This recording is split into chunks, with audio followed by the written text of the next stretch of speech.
Hello kids, हमारी आज की स्टोरी है एकता का महत्व न समझने पर। एक समय की बात है, एक गांव में एक अमरूद का पेड़ था। उस पर लाल लाल अमरूद लगते थे। उसके जैसा कोई भी दूसरा पेड़ वहां नहीं था। इसलिए फल वालों से लेकर स्कूल के बच्चों तक को उसके अमरूदों का लालच था। उसी पेड़ पर एक बंदर भी रहता था।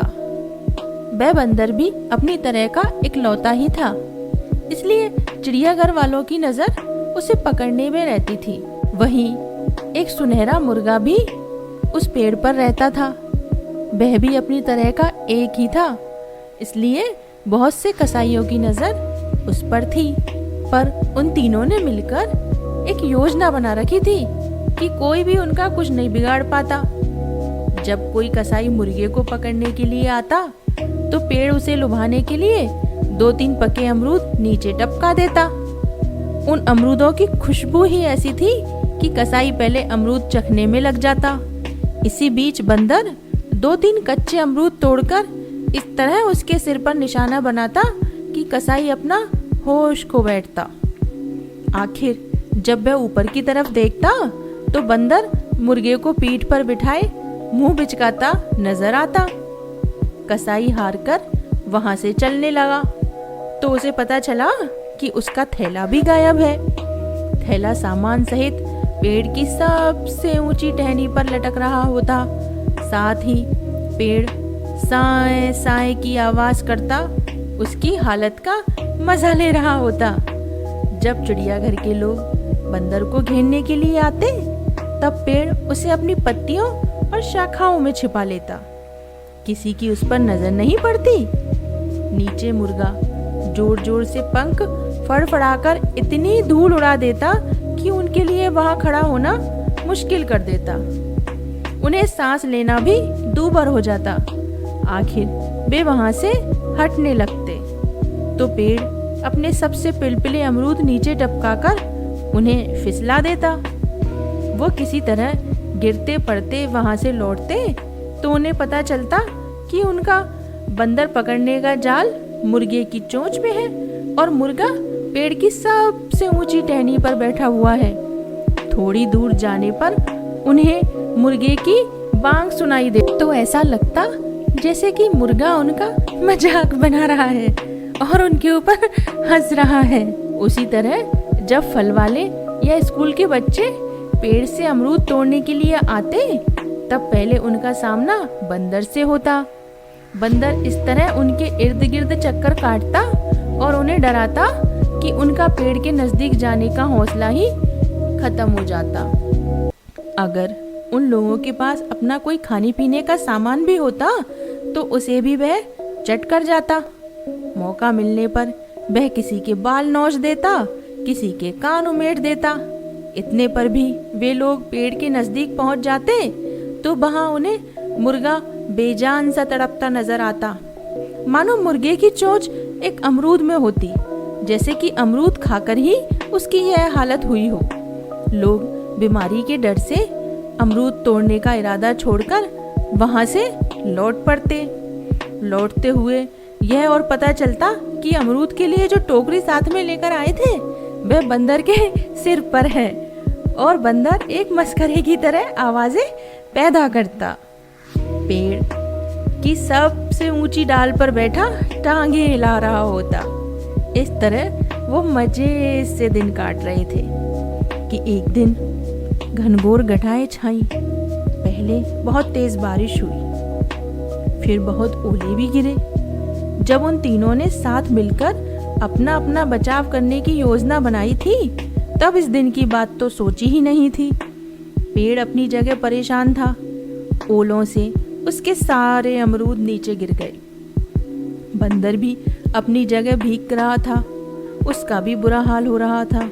ऊपर से ओलों की मार उसकी जान ले रही थी। मुर्गे की भी हालत खस्ता थी। बारिश से भारी होकर उसके पंख ही नहीं खुल रहे थे। ऊपर से ओलों की मार, ये दोनों किसी काम के नहीं हैं।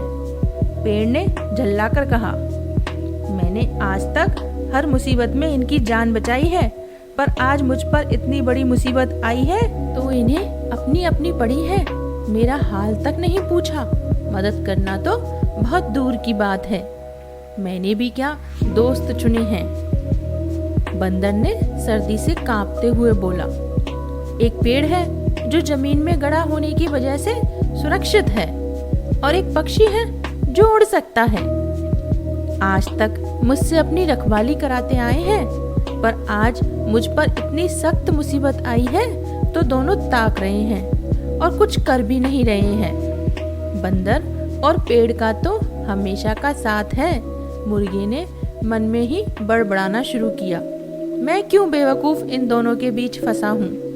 आज तक तो मैं इनकी हर मुसीबत को अपनी मुसीबत समझता आया हूँ, और आज जब मेरी जान पर आ बनी है तब दोनों को जैसे मेरा पता ही नहीं है। मजे से बारिश में नहा रहे हैं और मुझे पूछ तक नहीं रहे हैं। तीनों इतने नाराज थे कि आपस में उन्होंने बात तक नहीं की।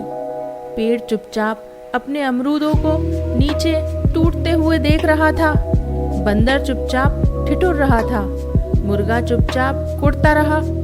थोड़ी देर में ओले थम गई और बारिश भी रुक गई, पर तीनों में फिर भी कोई बात नहीं हुई। पेड़ को चिढ़ हो रही थी कि उसकी इतनी बारिश झेलने के बाद भी बंदर उस पर बोझ बना बैठा है, और मुर्गा उसकी डाल पर बैठा हुआ पंख फड़फड़ा रहा है। बंदर को गुस्सा आ रहा था कि उसे तो ठंड के मारे गलन हो रही है, और पेड़ उस पर अब भी बूंदे टपका रहा है। मुर्गा है कि अब भी पंखों से छींटे उसके ऊपर उड़ा रहा है। मुर्गे को कुड़न हो रही थी कि पानी की मार से उसका तो जिस्म ही जवाब दे रहा है, और पेड़ ने जरा सी भी जगह उसके लिए सूखी बचा कर नहीं रखी। बंदर से इतना तक नहीं हुआ कि वह उसे वहां से किसी और सुरक्षित जगह पर ही पहुंचाए। अगले रोज तक पेड़ की टहनियों पर पड़ा पानी सूख गया, बंदर का जिस्म भी सूख गया, मुर्गे के पंख भी सूख गए, पर तीनों ने आपस में कोई भी बात नहीं की। पेड़ सोचता रहा, अब आए इन दोनों पर कोई मुसीबत तो देखूंगा मैं अपने को कैसे बचाते हैं। मैं अब इनकी कोई मदद नहीं करूंगा। बंदर भी इसी तरह सोचता रहा, और मुर्गा भी। उसी रोज एक कसाई आया, मुर्गे की ओर बढ़ा तो पेड़ ने अमरूद नहीं गिराया। न बंदर ने मुर्गे को अपनी पीठ पर बिठाया, और न ही कसाई का थैला उठाया। मुर्गा कसाई के थैले में बंद हो गया। तो बाकी दोनों ने सोचा, अब पता चलेगा बड़ा मुर्गा बना फिरता था। कसाई मुर्गे को लेकर चला गया। अगले रोज चिड़ियाघर के लोग आए। उन्होंने बंदर को पकड़ने के लिए जाल बिछाया, तो पेड़ ने वो डाली ही तोड़ दी जिस पर बंदर बैठा हुआ था।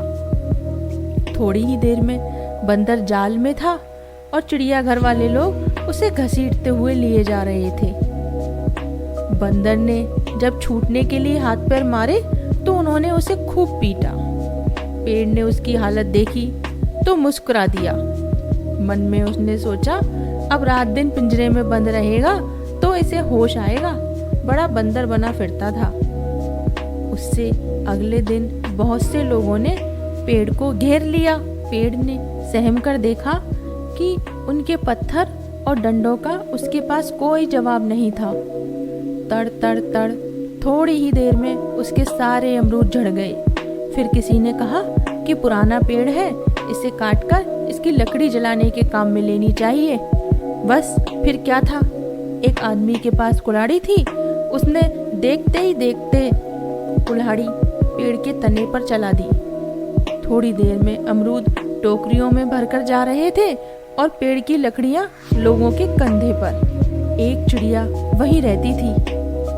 मुर्गे, बंदर और पेड़ की आपसी योजना पर वह चकित हुआ करती थी। उसने मुर्गे और बंदर के बाद पेड़ को इस हालत में जाते देखा तो लंबी सांस के साथ कहा, जा रहे हैं ये भी लोगों का चूल्हा जलाने। बड़ा दोस्त बने फिरते थे।